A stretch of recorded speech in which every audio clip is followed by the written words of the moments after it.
So today's topic, I would like to talk about the plastics at play for healthy living. So I would like to introduce, of course, our institute first, and then I'll give you some very specific examples about how to make plastics to make our daily home, and also how to support a healthy living. So my topic is basically will include these three basic elements. So green, safe, and also inherently gel repellent. So I would like to introduce more about how to use the gel repellency to make it antimicrobial. And this is a rather new concept that I would like to introduce more about that, how to make it antimicrobial using just gel repellency. And of course, we have some supporting evidence to do that. So I'm Richard Lau, so forgotten to really introduce myself. My name is Richard, and I'm from the Bio and Healthcare Sector from the Nano and Advanced Material Institute in Hong Kong. So let me introduce our institute first.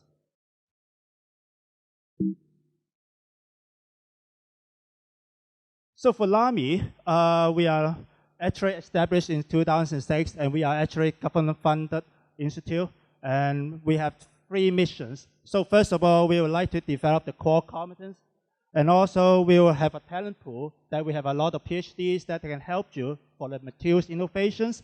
And the third aims is that we can provide the technology upgrade to support the industries. And we have about more than maybe 30,000 feet laboratories basically located in the Hong Kong Science Park. And we also a lab in the Hong Kong University of Science and Technologies. And we have a lot of, more than 1 million of the equipment that are located in our laboratories.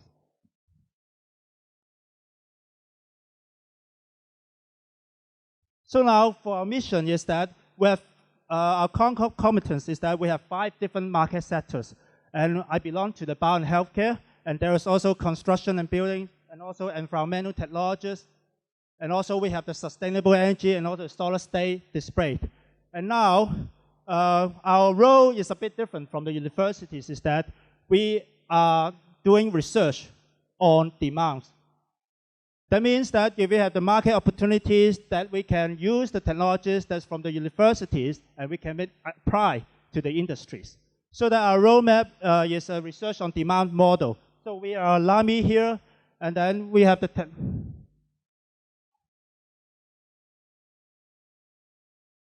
technology roadmaps, and later on I will show you my roadmap is on the plastics and how I can use the plastics to support the industry and to make it into a commercialized product.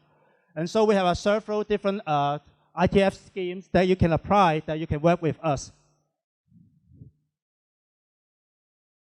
And now for LAMI, in 2014 to 2006, we have over 110 projects. And now we have more than 60 industrial collaborations, and we have 50 products that are really pending for commercialization. And we have also more than 20 licensing deals, and also have an association, and also with the more than 30 events that during these 3 years. And here, as you can see that certainly we are, I'm in the bio and healthcare sectors, and we have actually collaborating with a lot of different industries in Hong Kong. So I would like to have a highlight one of the case that I'm working with Injecting and also CVI, which is also over here. And we have a case that our products, that after our research, some of the development, that the product is finally commercialized, that we have a model that is put on it, which is for the gel repellent. And so I would like to introduce more afterwards. So here we would like to talk about my topic. And so my bio and healthcare sectors is actually developed 4 different roadmaps. And so we have the drug delivery systems that we can encapsulate technology. We have some encapsulation technologies that can be applied to different routes of administrations. And we have also the nanofibers, and then we have actually one product, which is a nanomask, that has already been commercialized, that we have a maybe comparable to the 3M, the mask. And also, I will talk more about the antimicrobial technologies, that we have the plastic resins that we fill in with the antimicrobial functions by gel repellency, that it can also be without any killing, so without using any biocides. So I will talk more about that. And then we have also some nano-diagnostic agents that we can use it for sensing, like the Alzheimer's disease and other disease. So we'll focus on more about that on the antimicrobial technologies first. So what makes a healthy body, as my theme said? So here, for having healthy living, there are basically 3 elements, actually: food, water, and oxygen, right? And also you need to sleep to take a rest. That's how we can make a healthy body. So now, actually, how the plastic can help.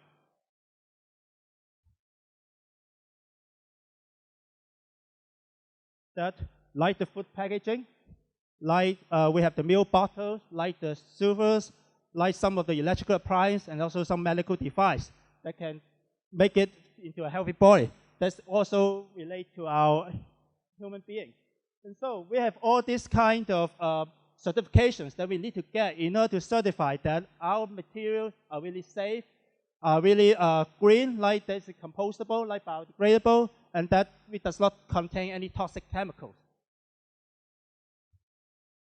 So what makes a healthy home? Actually, we need to do 4 elements, and hygienic management. That means that you have to make it antimicrobial, that it is odor-free, that without any stains. And we have also thermal management. That means that some of the materials that you can save the energies, and also you can store the thermal energies from the solar radiations. And also we need to keep a quiet environment. Maybe some materials are really soundproof. And also it can be against any radiations. That's how we make it integrated management. And also we have the quality management, and that you can have some materials that can filter, that can that can also absorb some of the dust. So both a healthy body and a healthy home can really support a healthy living. So now, how I can really fit into this theme, and also our bio and healthcare sector roadmaps, that we create 6 elements for our plastics portfolio. I would like to introduce one by one. So in order to have a healthy home here, to support a healthy living. So let me talk about the biocide-free gel repellent plastics that we just recently launched for our research.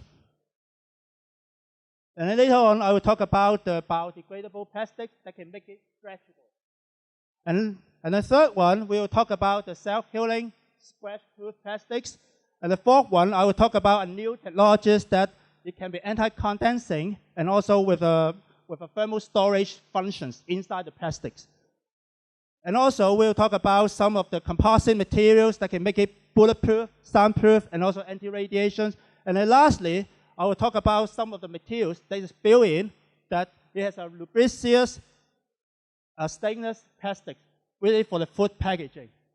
So I would like to highlight a point that we are all built in, we are not coating. So actually, we use some of the modifications of the polymers, of the commercial polymers, that can make it all these kind of different functions. And exactly, all these are thermoplastic resins that can be just suitable for the extrusion and injection molding, and we don't need any additional equipment like the coating, like the vacuum depositions. We just use some very simple, maybe some conventional processing, and then make it all works. I'd like to introduce one by one.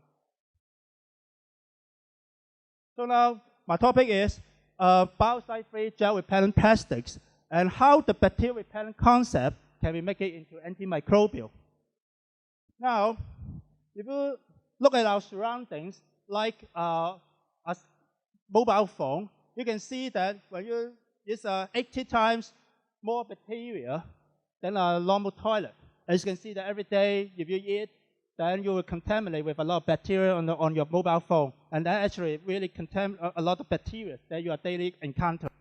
And also, there are some other common phenomena that you see in your daily life, like your toothbrush cup. That when you after some period of time, you can see that there are some molds, some biofilms that are being grown on the bottom of the cups. And also, some of the toys that there are some molds being growing on these products. As you can see that the bacterial growth is really, the rate is really very high in 5 hours from only one bacteria and then it can grow in the free medium. That means that daily, we are actually encountering a lot of bacteria in our daily encounter.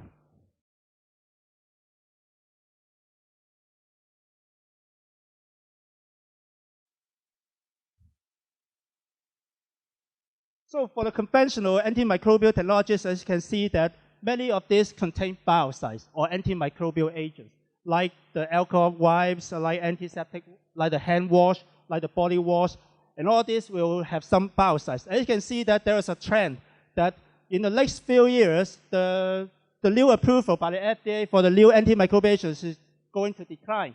So that in the next few decades, there's a new technologies that we don't need any biocides to be input into all these materials, because later on they will be all banned for using these antimicrobial agents. One of the reasons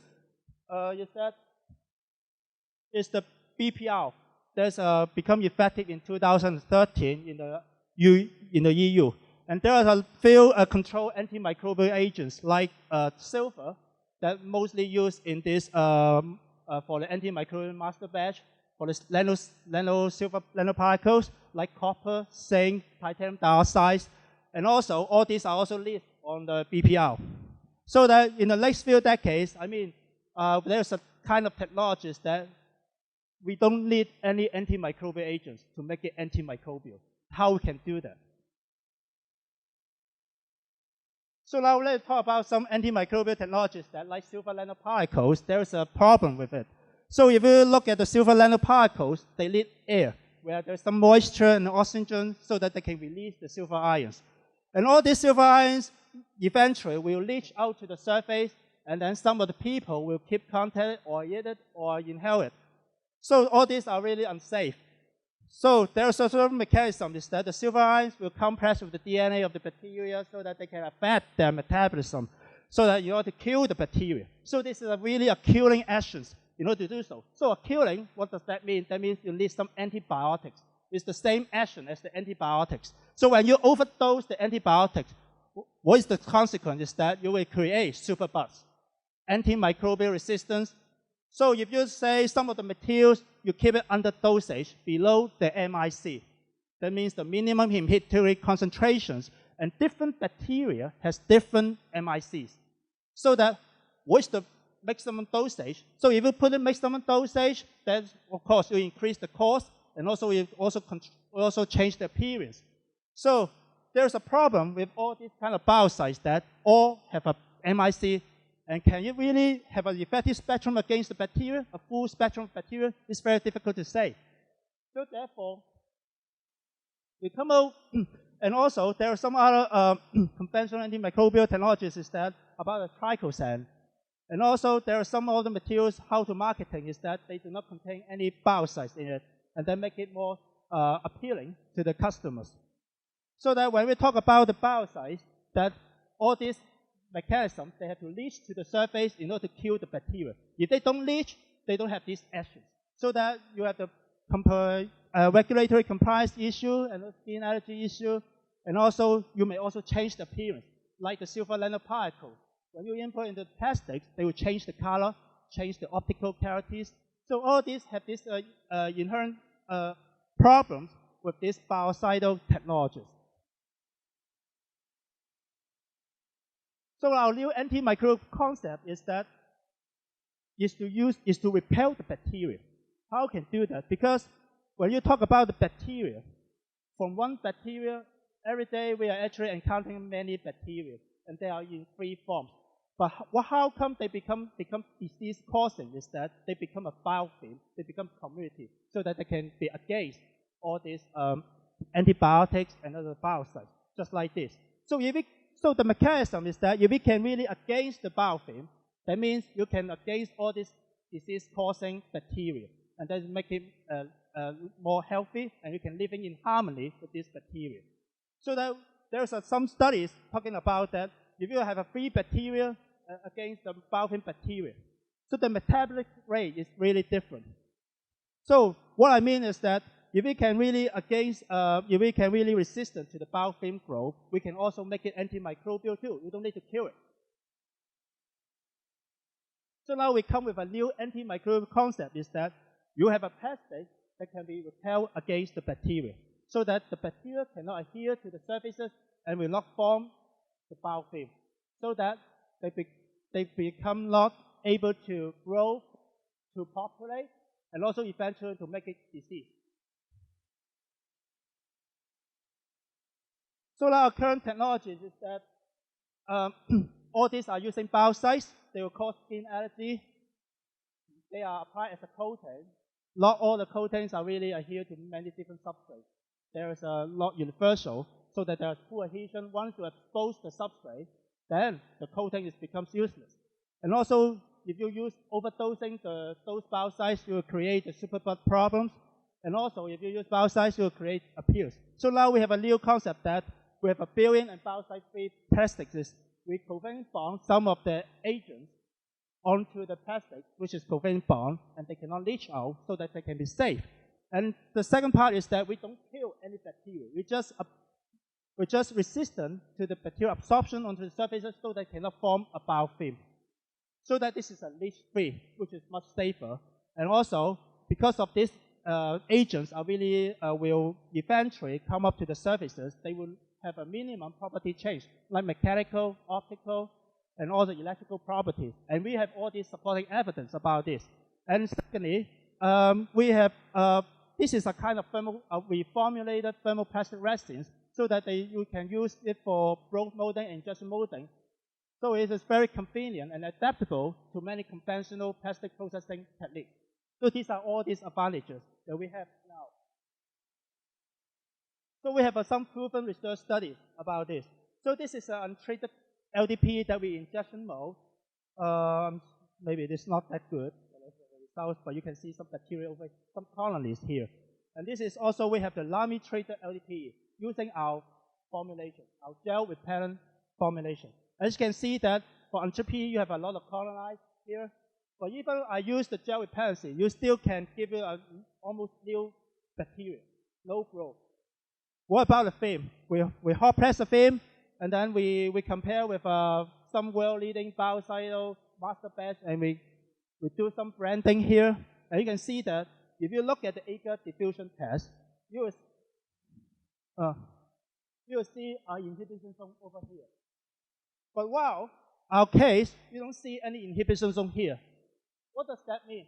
That means that if they use the biocides into this as a master batch, into this plastic film, they can leach out to the surrounding, so that they can kill the bacteria, not only for the dose which is in contact, but also your surrounding, because of the leaching.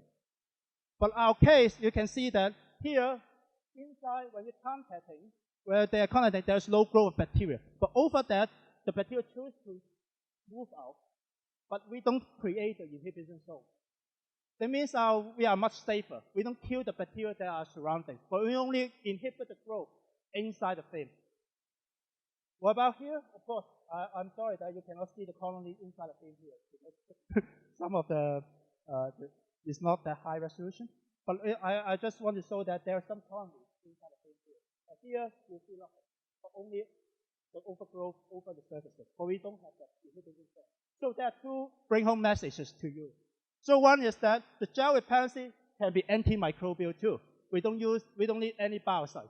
And second, repellency is much safer, but we can bring you the same conclusion. Now, we have a collaboration. Actually, this we have collaborations with, we have three-party collaborations among Lamy, CVI, and also DragonChem. We come up with formulations here, which is known as the Betostat. And later on, there is a product showcase, which is outside this seminar, and you can take a look at our resins.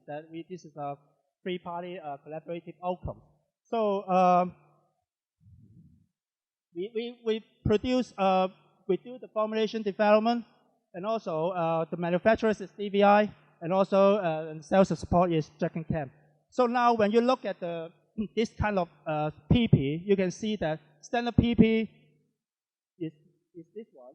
And also we have the Betostat PP. And as you can look at the optical clarity, they are just the same. There's no influence on the optical clarity after you use this formulation. the same resin, the optical transparency is just the same. And the second point is that the impact strength. For a standard PP, the impact strength is around 6 kilojoules per meter square. But now, we use our formulations, it can be raised to 50 kilojoules per meter square. It's even more impact resistant. So there's some extraordinary findings over here in our doing formulations. And of course, this is also antimicrobial too. So now we have passed all the certificates for these resins, like the ASTM G21, ASTM G22, that is zero growth over on the surfaces. And also we also passed the USP and also the ISO 22196, which is quite standard for the antimicrobial resistance. We have a log 4 reduction. For the normal antimicrobial master batch, like using the silver, you can only reach log 2. But now, here, we can really reach log 4 reduction. It's almost nil growth, low growth on the surfaces. And now, what about if this is safe? Of course, this is safe because we don't use any additives, any unsafe additives inside our materials. So now it passed all the food grade tests for the FDA and the EU. And also it can be fit for 100 degrees C under OM6, which is the EU standard under OM6 that there's no leaching over here. It can pass, there's no BPA, heavy metals, and also the pesticides, which is not detectable over here. So we don't use any of these materials in our formulations. And we pass both US FDA and also the EU, that it can be food contact. It can food contact articles. And now, these materials can actually be applicable to many different products, like dental products, toiletry, and all these also can use the PP materials. And now we have make a summary about our technologies. Is that for the materials, for the existing one, most of them they contain biocides. I mean, here we don't contain any biocides, but it still can make it antimicrobial. And now, for the plastic physical properties, that if you use some biocidal technologies, you can maybe turn it yellow, degrade. Also, you can decrease the clarity and also reducing the strength. But here we have to do some tests that the mechanical and optical properties doesn't change too much. And now, when we make sure this is leachable and our product is really strongly bond, so that you can pass all these food grade tests. And also, for the biocides, this is the durability is low, and they have a shelf life because when they empty out all the biocides, leaching all to the surfaces, they will gone. But here, because our case is strongly bonded to product and it comes to the surfaces, so this is durability is permanent. And now for the safety, of course, when you use biocides, you can induce the skin allergy and also create superbug. And here, we are food contact compliant, and also we have also passed the ISO 10993, the cytotoxicity test. That means this is safe to the human being. So now, this is some recent articles about me that it appears in very recently in the Yellow Pages supplement in the plastic and chemicals. And you can also come to our Facebook and you can click the like, please, on the Facebook. Yes. So now we move to another topic that our team actually create all these kind of portfolios for the bio and healthcare sectors. And now we go to another topic that is a stretchable, lactose derived and biodegradable plastic. And now, for our case, is that when you talk about the biodegradable plastics, like starch-based, like also biodegradable, when you talk about it's not that too strong. It's very brittle.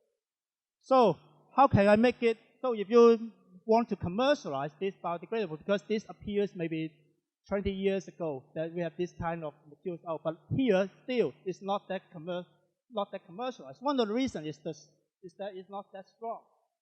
It's very brittle and it's not good looking. So when you here it comes the opportunities for this kind of suppliers for the biodegradable is that because France becomes the first country to ban all the plastic cups, disposable cups, and plates.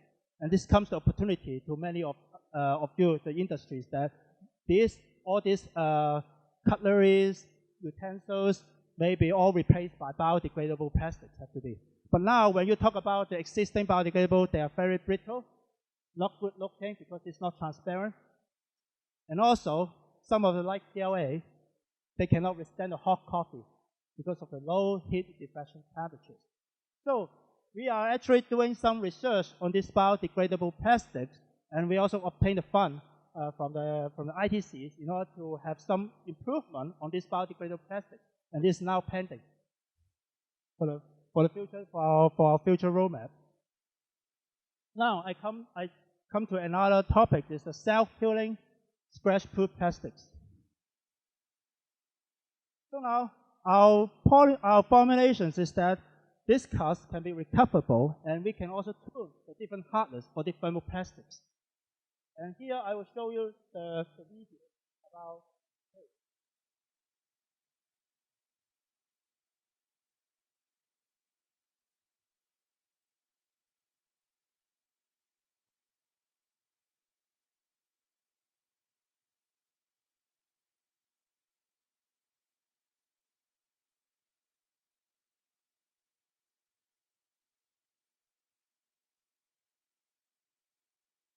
So we make a cut here, really fully cut, not just a small cut. Cut through, chop it down.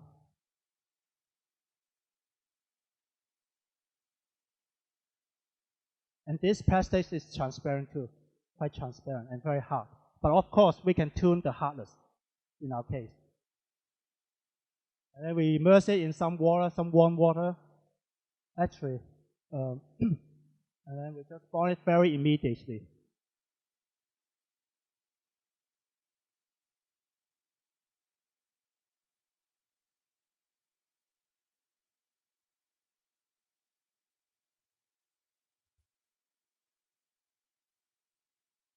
It's like a glue, like adhesive, very, very strongly bonded and immediately bonding.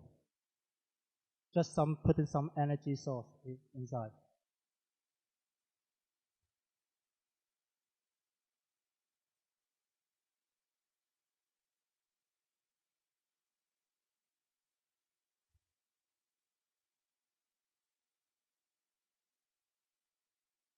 And as you can see that this is really recoverable without any changes on the mechanical strength. You can see that the bonding, the strength is very strong.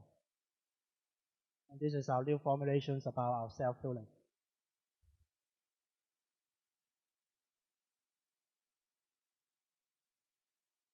And that really like a lead block is quite heavy, 500 grams.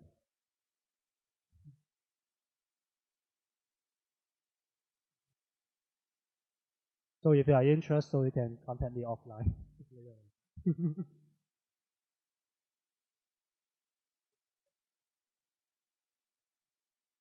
So now there's two very striking features. That is immediate bonding, and when you make a cut, and then it can be recoverable and it can be repeatable too.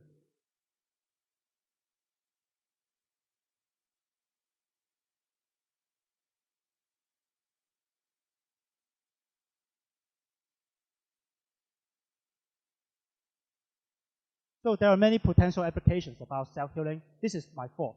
That maybe for the chopping board, because every day you have to cut it. Maybe for the cutting mat, that mostly they use the PVC.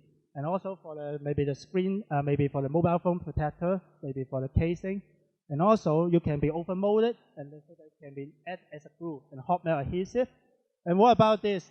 This is a pest product that because sometimes for the bikes, so people like to bike a lot, and then so that when you bike, they may heal. So that people just wash it under some warm water, they can heal it, so that they can kill the bites. So this is some of the products that I can think of about these technologies. So now I go to another topic, that is the long-condensing thermal smart plastics. So that this plastics has several features that we can control thermally inside your ingredients like food, like frozen food, or the boiling for the cooking. And also this can be anti-chilling.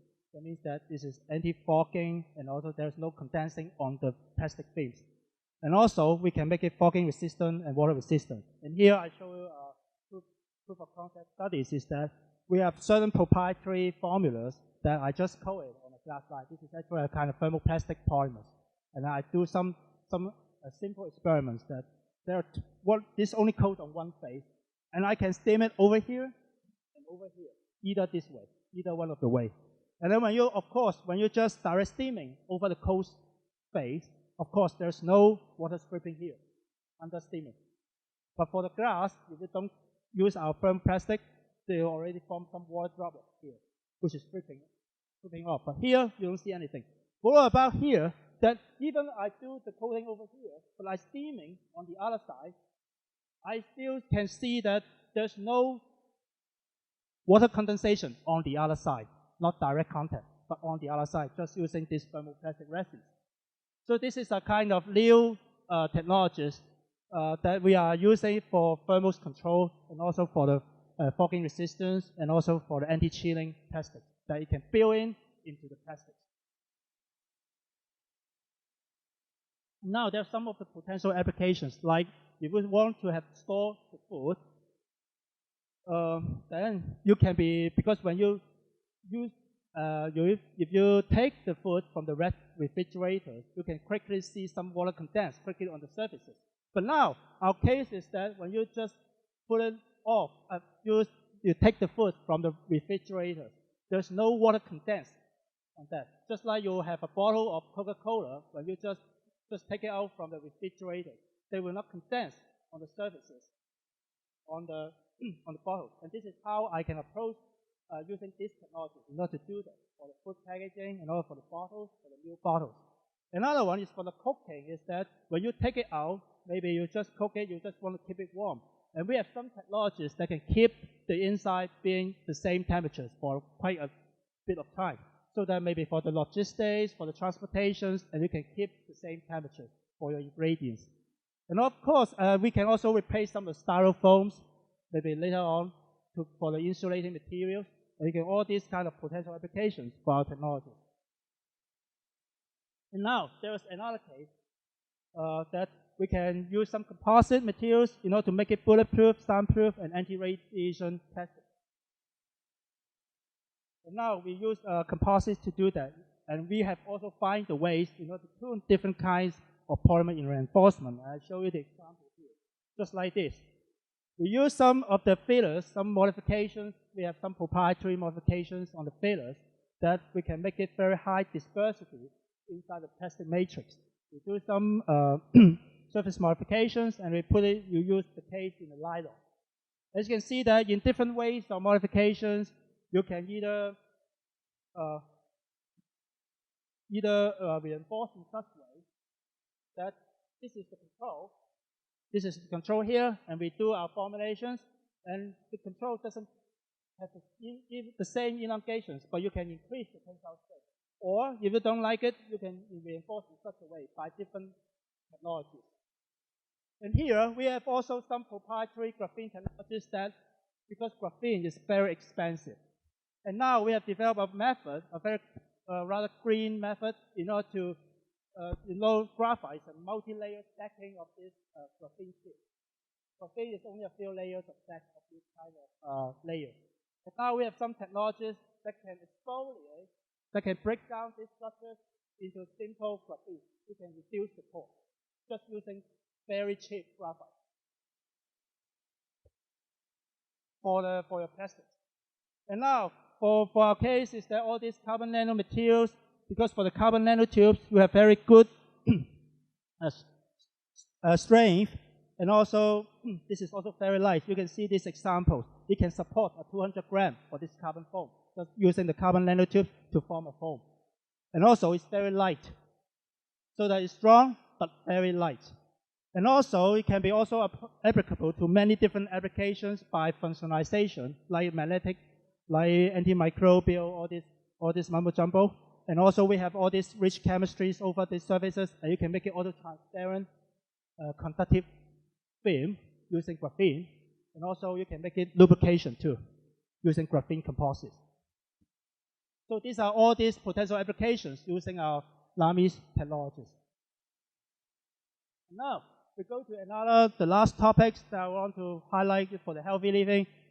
This is just my thought that maybe for this one, where you have some of the food packaging box that is very difficult to squeeze it out, right? And some of these maybe later on, with the last drop, you cannot. It's very difficult to make the last drop out. So here we have tried to find out some solutions over this case that to make it lubricious. And here, our technologies, I would like to say is that we use quite food-grade ingredients for this kind of material. It's not totally, you can add it too. Not plastic, I mean, this kind of materials that what I use for the plastics, you can eat it. For the ingredients that you can inside. And now we have some videos to show.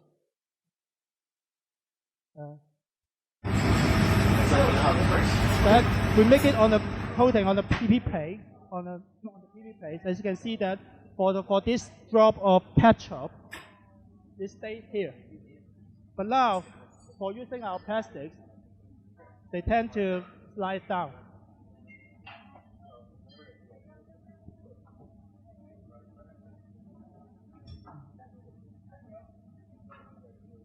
Of course, we need some more optimizations over this that can make it faster. but this is our mini really restricting features using our some starting point. Okay, what about the glass? So where we can coat it on. Sorry.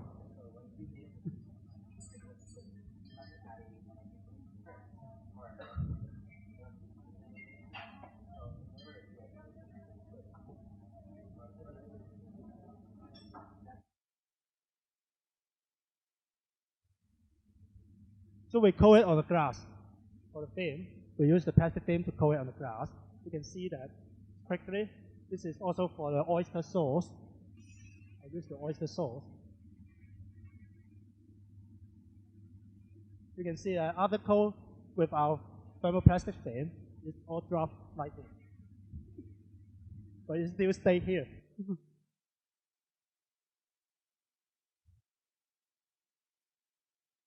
So now we come to a conclusion. I don't just want to bombard you with so many different. Of course, there's more to come. If you give me some feedback and all of that, I can transform some of the plastics into more functional and more advanced features. And here, this is our LAMI model. Just I want to show that. And here I look at the market and some of the national regulations, like the case in biodegradable plastics. I look at the regulations that people tend to ban some of the petroleum-based products so that they come up with the biodegradable and the opportunity. So we look at the demand and then we do the change. And then later on, we'll create our institute, our bio and healthcare sectors actually will create some of the functional plastics for you with different features. And hope that you can create for all these plastics maybe applicable to a healthy home and also our healthy kids. Like, what I like these pictures is that they look alike. What does that mean? Because after our transformations, it does not affect the original properties of the plastic. Like, because normally when we do the point branding or composites, they would do a lot of changes, especially the appearance. So now in here, in our formulations, I try not to affect the original properties of the thermoplastic. That's why I here look alike. This is how I come up with, and also, of course, heavy metal free and all these things. Here, there are some of the food for thought for the future that I would like to develop. Because when you look at these pictures, you see that for the bottled water, like using the PET, that you have the problem with the acetaldehyde. You can some taste. When you drink some bottles, you maybe feel that taste. In a very certain, like the ppm, maybe ppm, you still can feel the taste here. Of course, there are some of the packaging that can be dishwasher, that can apply to the detergents, against the detergent. And also, this is also plastic-free, and also co-PET is also has the problem with the estrogenic activity. This contains some endocrine disruptors. Even for those, say, bisphenol-free, actually, they still have the estrogenic activity with the endocrine disruptors, like PET, co-PET, that means the triton, copolyester, like the polycarbonate. All these have this kind of problem with the, I'm not too, but anyway, for the polycarbonate. problem. But anyway, but this is that I would like to develop some of the new materials that can replace all these problems. I would like to say that this is if you want to more collaboration opportunities like our technologies that I just described here, you can contact Dr. Priscilla Chen, who is sitting over there, and belongs to the bio and healthcare sectors, and you can contact me. So thank you for listening to my talk.